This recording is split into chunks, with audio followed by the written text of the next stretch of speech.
in session. The Honorable John M. Harris, Judge, presiding. All persons having business before the court draw near, give attention, you will be heard.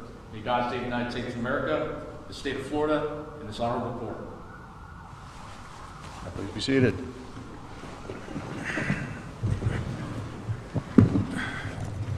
All right, good afternoon. Welcome to the oral argument session here at the 5th District Court of Appeal. As the Marshal said, I'm Judge Harris. I am joined on the panel today by Judge Boatwright and Judge McIver. Two cases on our docket today. In each case, each side has 20 minutes. The appellant can reserve as much of that as the appellant would like for rebuttal. The default will be set at 5 minutes. If you want something other than that, please just let me know and we'll make that happen. If you have any cell phones, other noise-making devices, please make sure those are either turned off or silenced at this point so that the proceedings are not interrupted. And just keep in mind that we are being live streamed on YouTube. All right, the first case we have up today is Holding Insurance Companies versus American Integrity Insurance Company of Florida. Case 23-2368.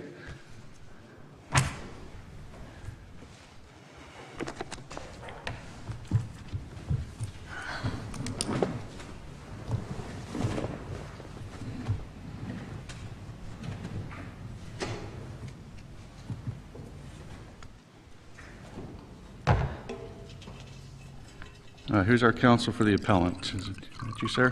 All right, sir. 5 minutes okay for rebuttal? That's what I would be requesting. You got it. All right, you may proceed when you are ready.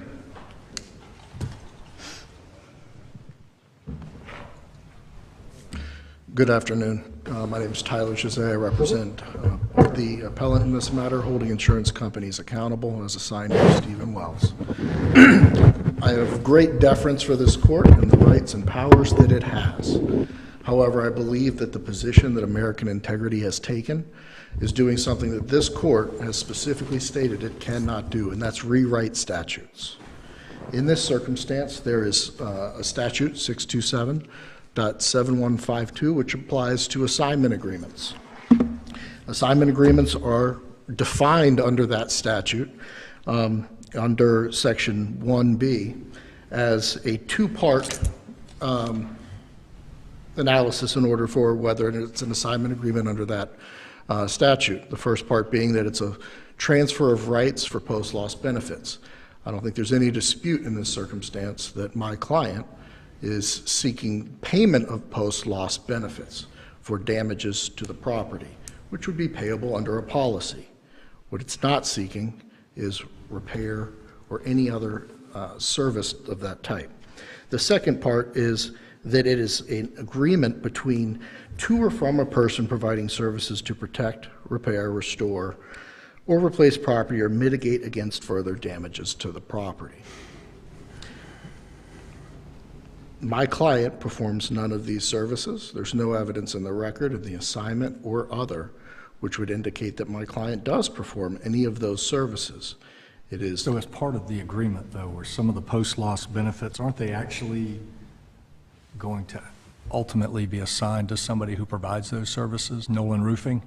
I would. And that's what the appellee argues. So how do you respond to that? Well, I respond to that in multiple different ways. First and foremost, the insured would be on that payment, as well as the mortgage company, if one existed at that time.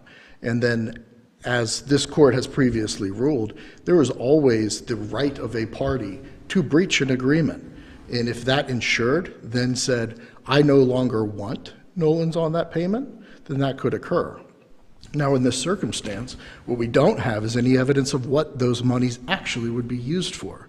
But by doing so, we are already going beyond the statute. In this circumstance, the statute's clear. American Integrity has yet to argue that it is not a clear and unambiguous statute. Based upon that, we need a strict construction. And this strict construction only talks about the person to and from, not a third-party agreement that may be between two other parties, even if the insured says, well, I do want something in compliance with a different agreement that I have at that time or may not have. That's still not the agreement with my client, and that's what matters. We are now not only strictly seeking to strictly read it, but then that would require bringing in third-party contracts to be read in a statute that is plain and clear on its face. So this was a 2021 claim. Does the AOB statute apply to your client post-2022? I'm sorry, can you state that again? We're discussing a 2021 claim here. There was a change to the statute in 2022. Does the AOB statute now apply to your client? The AOB statute, even though it doesn't apply, that new variation doesn't apply to this assignment. We still, No, that wasn't my question. and I was about to go to that next spot. Although that statute itself wouldn't apply because this assignment agreement pre-existed it, I still do not believe that it would apply even on the expanded version where it says including but not limited to services for inspection or those type of services, because my client has never been to the property. They have never provided a service to inspect. They have never provided their beliefs of scope of damage. How would you characterize the service that your client provides? I think it would be closer to a debt collection type item, where my client only shows up after the insurance company has reviewed damages to the property, made an incorrect adjustment of a claim, and said the value of damages under the policy are X. And the But a debt collection happens after that debt has been judicially determined, correct? well, if you're actually, I mean, people are litigating prior to the collection, correct? I mean, you would have to file a suit before that, and somebody said, I'm owed X, and I should be paid it, and then, yes, debt collection judgment would then be entered and you would be collecting, but I would say it would be more akin to forcing a breach of contract payment that is due and just seeking financial recovery than it is we are a service provider who helps protect or restore. And this is important under a policy because of what's actually insured is payment for a damage. How is that not a legal service? I'm sorry? How is that not a legal service? That my client takes on a claim and seeks to recover on it? I mean, there is no requirement that it is litigating a claim. It chooses to. What specifically do you do for them? Well, it's in the insured acknowledgement form as well as the assignment where it talks about financial protections as well. There, in most cases, is a proposal for settlement served, forcing somebody to say, well, you know, if things don't go my way, I may be on the hook for additional financial liability. I don't just get to go home and say, well, I was wrong. So there's also financial protections there. There is the safety from having a headache and being a part of active litigation where somebody is calling you and saying, hey, we got 30 days to respond to interrogatories. You need to get in here and you need to assign them and answer, or else we could have hearings in front of a judge where you could be found in penalty. I mean, there are many different aspects of this where there is a protection provided to the homeowner. That homeowner gets the monetary payment that they should have received. The contract says, is in essence, you save the client time, the expense, the threat, stress of aggravation of litigation, the risk of fees. Isn't the, or could the term services be broad enough to include those, if those are done to protect or repair the home? I mean, there's Client no, doesn't have to worry about it, but it's getting done. well, I mean, ultimately, everybody's seeking payment of money.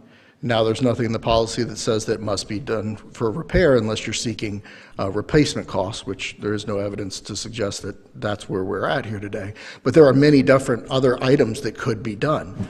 The mortgage company will be on This there. isn't, I thought this was a case where you're replacing gutters and a roof. That's not the case here? Well, I mean, there was a demand, how we define the scope of damages that should have been paid, maybe through the use of, these are the items that you should have paid for, but my client is not seeking to do those repairs or anything. They're seeking monetary payment. And just as though when we are seeking payment, that money can then go to as the mortgage company is protected under the policy to be included on those payments, that could go to lower the mortgage debt. That could go to a vacation if they felt like taking the money and doing other. Often, you know, homes get sold during litigation, and the individuals take the money that was paid out through the claim, and they use it against any sort of lowering the value of the home. There was recently a case in front of the 4th DCA where they even included that even if a home has been sold, you still can recover for the damages to the property. You just can't recover for future speculative damages for repairs not incurred. So in the circumstance of this home, which there's no evidence to suggest what the money would actually be used for, which I do believe would go as well outside of the statute. But if those monies were paid under even an ACV value, and they had sold the home, that's still money in their pocket, and there's no ever chance of a repair to be performed under that circumstance. It's important to note that at all times, it has been American Integrity's burden to show that somehow my client has performed the services under the statute.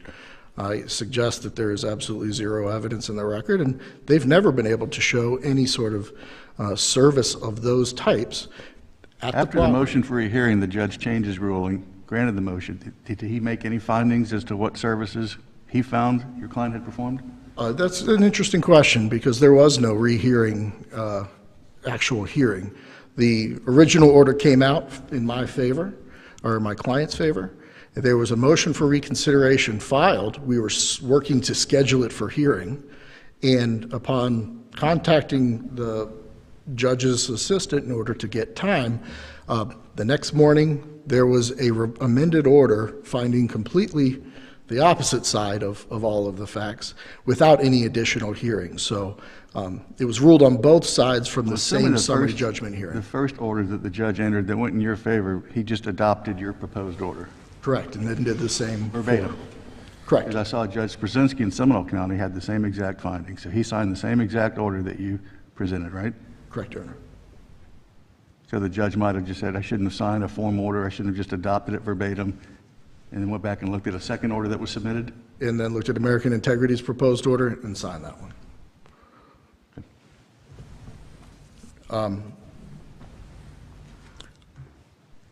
Ultimately, I believe that it's pretty clear from the reading of the statutes, there is no argument about what other services that somebody else may or may not provide would be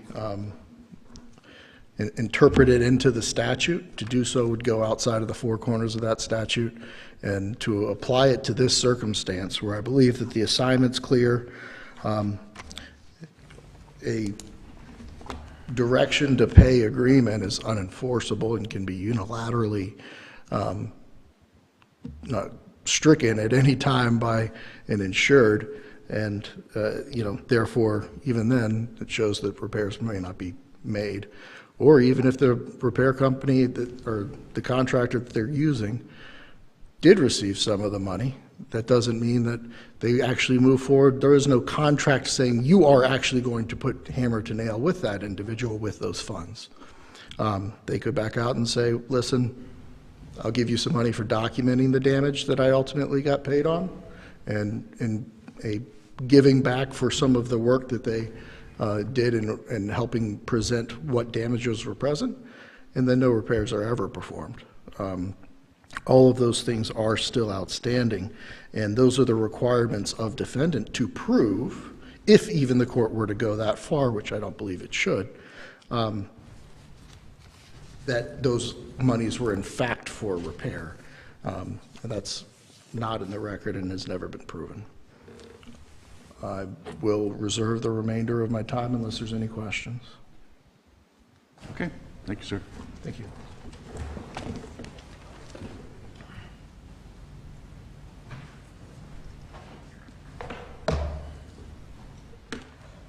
Good afternoon. Ben Carter for American Integrity, and may it please the court. This case is about HICA's attempt to avoid the requirements of Section 627-7152, which the legislature enacted in 2019 to provide policyholders with some basic protections when granting assignments of benefits, and to reduce litigation arising out of those assignments. HICA thinks it's found a way around this statute by splitting with another company, in this case Nolan's Roofing, the actions of pursuing benefits under the policy and making repairs to the insured's property. But like a traditional assignment of benefits situation, the record in this case shows that the purpose of the assignment and the purpose of HICA services is to facilitate repairs to the property. The court should reject this thinly veiled attempt to circumvent the legislature's. Do they actually perform any repairs to the property? They do not. There's no dispute that they do not perform any repairs to the property. And is Nolan Roofing an assignee of these benefits pursuant to the agreement? Not pursuant to that agreement, however, pursuant to the direction to pay contract, they have essentially informed American Integrity that the insured has signed a contract that says these benefits should be paid to Nolan's Roofing. Also within the assignment itself, there's a reference to, I believe the language is, I want to ensure, or in the assignment rather, it's that any payment on the claim should be made pursuant to the direction to pay contract relative to the claim. The only direction to pay contract we have in this case is the direction to pay with Nolan's Roofing. With it are the documents showing what Nolan's Roofing is going to do is repair the damage to the insured's roof. Why do we care what the purpose of the services was? Or what Pardon me, Your Honor? Why do we care what the purpose of the Well, services they provide? that comes from the plain language of the statute. So we talked, my opposing counsel gave you the definition of assignment agreement under the statute. And the key portion is to or from a person providing services to repair, protect, restore, etc.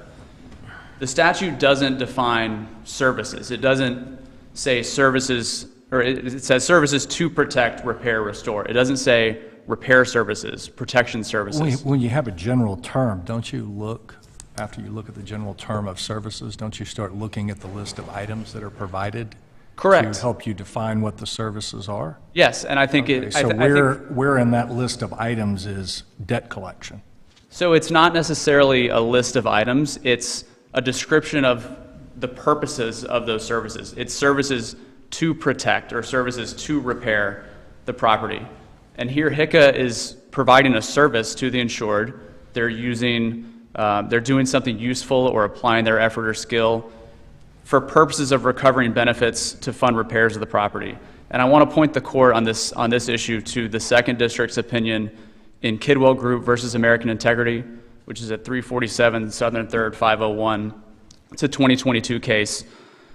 In that case, air quality assessors took an assignment from the insured in return for providing environmental assessment services related to a water damage claim. Like HICA, air quality's assignment actually said that it's not providing services to protect, repair, restore, replace property.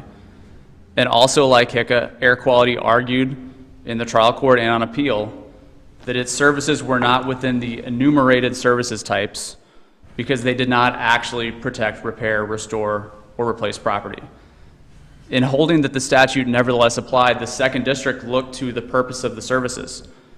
They said because the services were related to repairing the water damage, they fell within the scope of the statute. And specifically, this is the part of the opinion I want to emphasize, the court held that the statute applied because air quality, quote, agreed to provide services as part of the homeowner's effort to remediate property damage. That's what I wanted to ask you about, because isn't the Second District then reading in language to the statute that's not there? I don't believe The statute so. says nothing about as part of the homeowner's effort. They just added that in there. You take that part out, then it says to provide services to remediate property damage. That's what the statute says. So the second seems to have just stuck in this language about as part of the homeowner's effort. How do they do that? I think that's the Second District interpreting the plain meaning, pardon me, something just flew in my eye, the plain meaning of the language that appears in the statute. As I was The explaining. statute about the homeowner's effort to protect his property or preserve his property. Pardon me, Your Honor? There's nothing in the statute about the homeowner's efforts to preserve or protect his property. Correct. It's about the services that are being provided, and the purpose of those services is part of the homeowner's effort to remediate property damage. In the Kidwell Group case, it was determining scope of repairs, stuff like that. In this case, it's pursuing benefits under the policy that are going to be used to finance the repairs of the property. So just like air quality, in the Kidwell Group case, HICA agreed to provide services, the purpose of which was facilitating repairs of the property. The assignment of benefits and the acknowledgement form that the insured executed show HICA is stepping into the insured's shoes, using its own time, money, and efforts to pursue benefits under the policy. I'm curious about the word replace in the statute. It says protect, repair, restore, or replace property. It doesn't say replace property with like property or replace property with property.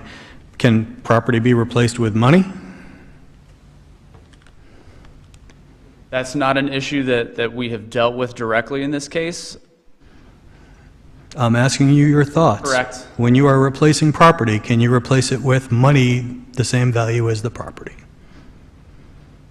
In theory, that's how the policy would deal with it. It would replace it with money. So if you were providing a service where you were trying to collect money that was owed to a person for property, would that money be replacing the property? The money could be looked at, yes, as replacing the property. And I think this ties into the point that any money owed under the policy, any money owed under the claim, or if we want to look at it as a debt, as HICA has described it, it's necessarily bound up with replacing the property. The policy is going to value the money that's owed based on the damage to the property and the cost of repairs, and HICA acknowledged in discovery that it's the damages it's seeking in this case are the fair market value of, I think they called it the cost of services to bring the property into its pre-loss condition. There's also a reference in their complaint to damages to bring the property back up to code, to comply with code. So to answer your question, yes, the money is related to necessarily repairing or, in this case, replacing the property. Another case I want to call the court's attention to from the 3rd District, Ajay versus First Community Insurance Company. That's at 352 Southern 3rd 900. In that case, the insureds assigned a Hurricane Irma claim to their children. In the assignment, the children agreed that they would insure maintenance repairs, generally maintain and repair the property as if they were the owners. The original complaint was dismissed because the assignment didn't comply with the statute, and eventually the parties brought a declaratory action to determine their rights under the policy and under the assignment. They, like HICA, alleged in their complaint that they were not themselves service professionals, and that's why the statute shouldn't apply. But the trial court dismissed based on the assignment's noncompliance with the statute, and the 3rd District affirmed based on language in the assignment that was referencing repairs and referencing maintenance. Now, it's true that HICA's assignment is not as express or as explicit in referencing repairs or maintenance, but Ajay was a motion to dismiss case. All the court could look at there was the complaint and the assignment that was attached to the complaint to decide whether the statute applied. Here we have the full record that establishes the relationship between HICA's services and Nolan's repairs. As I mentioned, the assignment form and the acknowledgement form state that the purpose of the assignment is for HICA to step into the insured's shoes and enforce the insurance policy. The assignment itself requires that any payment on the claim be made pursuant to the direction of pay. HICA's amended complaint asserts a breach of contract claim based on damage to the insured's property, demands payment for all covered losses, and payment in accordance with the direction of pay. As the basis for declaratory relief, HICA alleges the insured believes that it is entitled to coverage for damage to the property, including payments of all funds necessary to meet code approval. As I mentioned in discovery, HICA stated it's seeking the fair market value of services to return the property to its pre-loss condition. And the affidavit of my client's corporate representative shows the only direction of pay that American Integrity received on this claim is from Nolan's Roofing, and it's contained in a contract for roof repairs. HICA argues that these cases are distinguishable, but the only distinctions they identify don't really have a material difference. For the Kidwell Group case, HICA points out that Air Quality conceded that its assessment report is used, quote, in furtherance of repairs or replacements to the property. But as I've discussed, the record here shows that HICA's service of filing a lawsuit to collect benefits is no less in furtherance of repairing the property than Air Quality's services. HICA also says the language of Air Quality's assignment, which said the purpose was to determine reparability, scope of water damage, etc., contradicted other language in the assignment disclaiming that Air Quality was providing services as described in the statute. Now here, HICA's assignment requires that any payment be in accordance with the direction of pay, and once again, we get to look at the whole record. Kidwell Group was another motion to dismiss case. So we don't have to just look at the assignment. We can look at the direction of pay. We can look at the other stuff in the record I've mentioned, showing that these services are necessarily tied to repairing the property. And HICA also says that Kidwell Group doesn't Again, address... necessarily tied to is language that you're putting in there. That's not in the statute. It doesn't say anything that's necessarily tied to repair and replacing. It's just services to repair, services to replace, services to restore.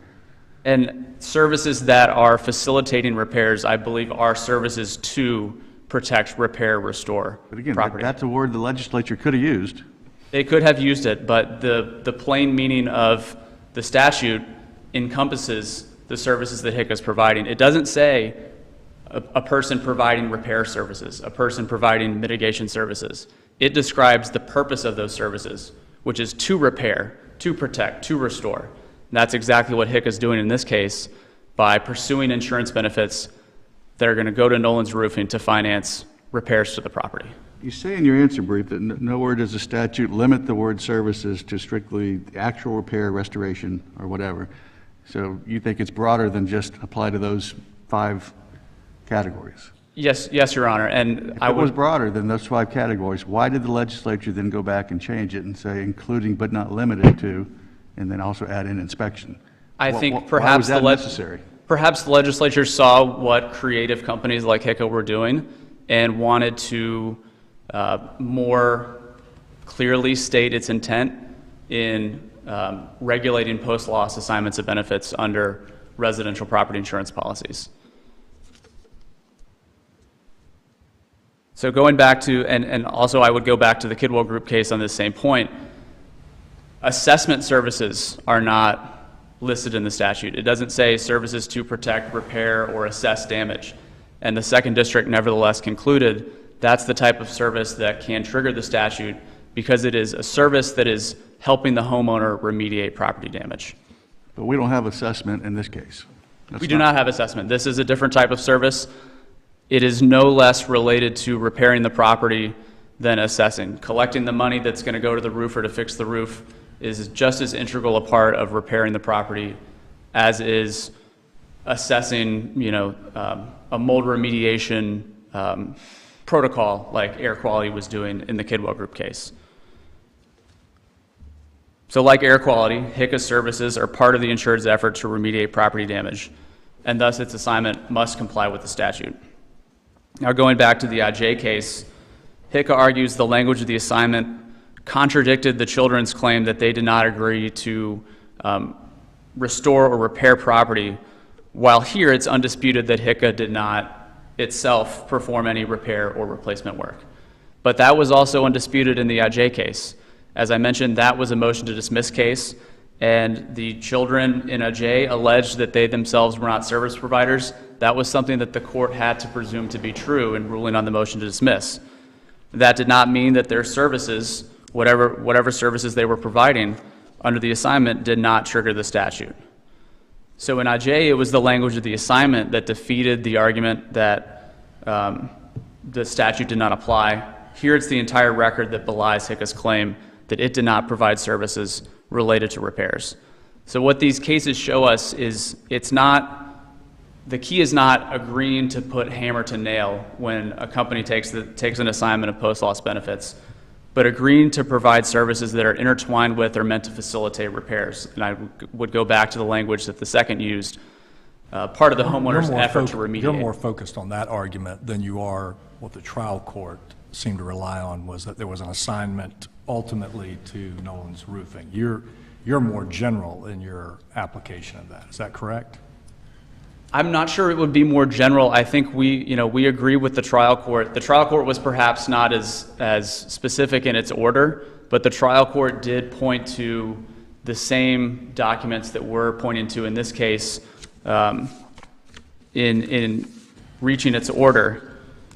Specifically, the trial court references the direction to pay in the assignment and the acknowledgement form, the direction to pay contract itself, the demand for payment and the complaint, and HICA's interrogatory responses, and finds that the purpose of the funds sought by HICA is to protect, repair, restore, or replace property or mitigate against further damage to property, and therefore it falls under the statute.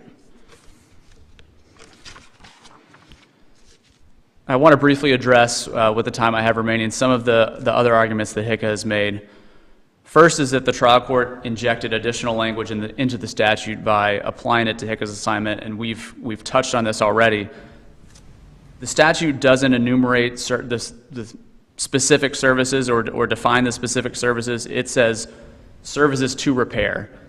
I think the way it's written is focused on the purpose of the service.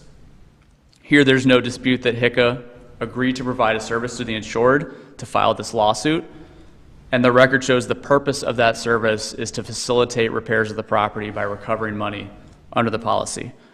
The legislature did not exclude or exempt this type of service, just as the second observed that the legislature did not exclude or exempt assessment services. Thus, it's our position that HICA is attempting to rewrite the statute to say an assignment to or from a person providing repair services, restoration services, or along those lines.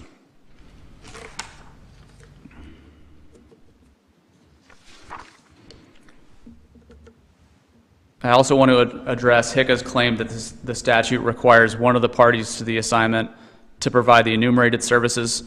Once again, this is not supported by the plain language of the statute, which describes the purpose of the services, and I would refer back to the Kidwell case and the Ajay case, which both rejected claims that the statute could never apply to, or could only ever apply to service professionals. And I also want to point to another part of the statute, which is subsection 11, that excludes certain types of assignments or other instruments from its application. And specifically, it's going to exclude assignments of benefits to subsequent purchasers of the property, and also powers of attorney that grant certain persons the authority to act on behalf of the insured on an insurance claim. If HICA's interpretation were correct that the statute only applies to service providers, there would be no need to exclude assignments to subsequent purchasers or to powers of attorney granting people authority to act on the insured's behalf. These assignments would never be subject to the statute because unless the purchaser or the holder of the power of attorney were themselves making repairs. But the fact that they receive a blanket exclusion shows that the assignments might otherwise be subject to the statute. So to sum it up, HICA's assignment is an assignment agreement within the meaning of the statute, regardless of its attempts to disguise it as something else, because HICA agreed to provide services to the insured as part of the insured's efforts to remediate property damage. To hold otherwise would permit HICA to circumvent the legislature's attempt to regulate post-loss assignments of benefits and leave the insured without the protections that the legislature intended to provide. If there are no other questions, American Integrity respectfully asks the court to affirm the order on appeal. Okay, thank you, sir.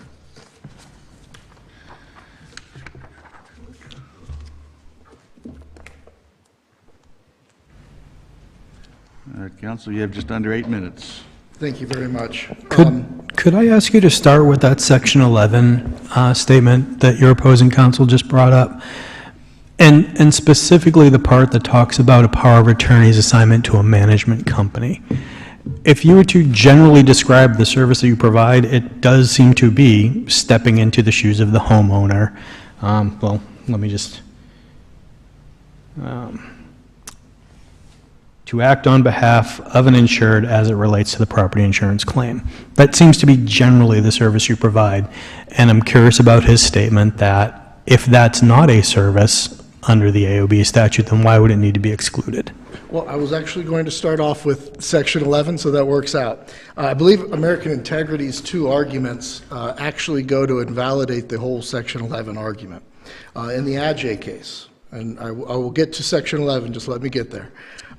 In that case, there's a line here that the court found that I think applies here. While not every assignment triggers the requirements of Section 627-7152, that's this assignment. Here, the plain language in Ajay specifically wasn't applicable because they insured maintenance repairs, agreed to maintain, repair, or otherwise take responsibility for various other obligations. That tied them into the statute because the assignment itself was for repairs. Similarly, for Kidwell, they were doing assessment services and those type of items on the property itself and being active in the repair. Subsection 11 could have been an argument if Ajay put that in the assignment, but they were a subsequent purchaser, or they were operating under those ones, then yes, that subsection could apply in order to invalidate the application of that statute. Not every assignment goes under 6277152, but if it applies, that subsection then lets you back out. So there would be scenarios in which a property management company says, yes, I'll take the claim because I'm going to make sure that the property is maintained and repaired. And that's why they would need that subsection 11 exclusion, because there are scenarios where they could apply, maybe not every scenario, but it could apply and they're getting granted that out. But just like if you're in a car accident and all you have is a homeowner's policy, if the policy doesn't apply, then the claim doesn't matter. In this circumstance, this assignment never fell under 7152, so any argument about subsection 11 is relatively a red herring in this circumstance, since we've never triggered it in order to evaluate if it's an excluded item. Sorry, sir. Just the observation, though, that if the mechanism by which you got the assignment were a power of attorney rather than the contractual basis that you trigger your assignment with, then that would apply to you. I mean, if we were agreeing to provide those services that were under the statute, but I still don't think that if my client is never performing any of the services to repair, that we ever trigger it in order to explain that we have a power of attorney to get out of it. So you would still require those services to have been a part of the assignment or agreement, which that has never occurred for my client. Therefore, we would never have to worry about talking about direction to pay, or a power of attorney. In reference to the direction to pay, I want some clarity on that. There was kind of a little bit of verbiage going back and forth about assignment versus direction to pay. A direction to pay simply just says add them to the check as well. There is no actual right transferred. It's not something that could be sued upon. I've seen orders where cases are dismissed because it is not an actionable thing. So my client had the assignment, the chosen action to bring suit, whereas the direction to pay is just please include them on a payment. It is not any sort of agreement to do anything or to accomplish anything other than potentially put them on a payment if the insured, in fact, wants that at some future date. It's our position that any sort of reading beyond what is simply put in the statute would be an incorrect interpretation. My client doesn't perform any of things. They've never been... Second DCA get it wrong in the Kimbrell case? In which case? Did the second DCA get it wrong? I would believe so. I think that they've expanded the aspects of it. I think that what they were able to hang on to in that case, which is also distinctly different, is that Kidwell Group made the agreement to go and perform services at the property related to repairs in order to get the assignment and ultimately sue, where they said, yeah, we are doing, and specifically in that case, they were discussing that to determine repairability, scope, and categorization of water damages themselves. Those were the services they were providing, which are all in relation to repair, as well as there's other cases for Kidwell Group where it was found that they could sue upon inspection reports if, in fact, those inspection reports were used inside of the actual repair in tying it into a secondary part of a repair. In this circumstance, my client hasn't got anything that's tied that they've actually done that would be tied into the repair scope or what have you. Could you briefly address the question I asked your opposing counsel about money as a replacement for property? I don't believe money is a replacement for property. Obviously, if something is damaged or broken, cash may attempt to be an alternative way for you to walk away or legally be provided a satisfaction. But if something is broken, it's still broken. Money's, unless you paper mache it onto the item and put it back together, I can't imagine how money necessarily would be a repair itself. Well, not a repair, but a replacement. Or a replacement. The money is replacing the value of the property. Well, that would, not go to affect the property itself. That hasn't changed any aspect of the property. I don't think that it's a replacement in the meaning of the word, especially in insurance law, where a replacement is to provide a similar type item in order to, you have a bike that was broken, you get a new bike. This circumstance, we're receiving, Well, do you get a new bike, or do you get a check so you can go out and buy a new bike? depends. I mean, in that circumstance, you could receive money to do that, but, I mean, I don't think you're necessarily assigning that. I don't think it's a replacement service to demand a breach of contract. In the end, my client received a chosen action to bring suit and seek monetary damages, whether that be of the nominal amount or ACV amount or other, and they have done that. They have done nothing to the property, and thank you for your time today. All right, thank you, counsel. Well briefed, well-argued case by both sides.